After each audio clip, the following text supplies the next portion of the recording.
Hi everyone, it's Dr. Bentham sitting next to Dr.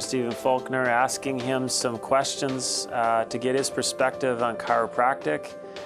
And my question to you today, which is one that I'm gonna ask because it's one that will get feedback from our patients.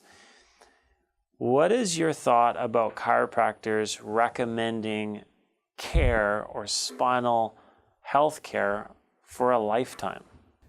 I agree with that from a young age right through to old age, it's important to be aware of your spinal posture.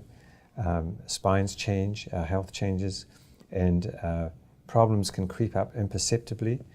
As a child, ruling out scoliosis, ruling out malalignments, and things that can be reversed.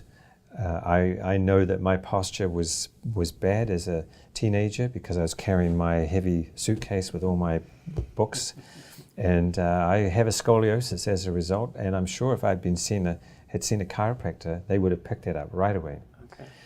And later in life, posture for old people is really important. I used to say to my patients when they're using a walker, don't look down at the ground, because your head is like it's going to lean forwards and then it's going to just go down. And how many of us have seen old people with walkers bent right over? And we don't need to get like that. So I totally agree with that. It's a lifelong process.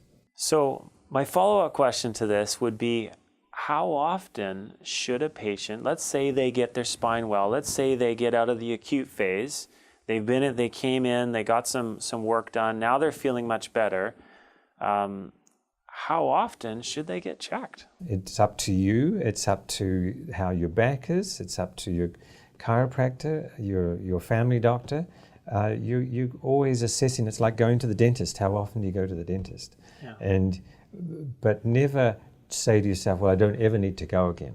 Always be thinking, well, if everything's going okay, maybe I'll go back in 2 years, just anyway. Yeah. Give yourself a sort of a reminder that I'm going to go back even though everything seems to be all right.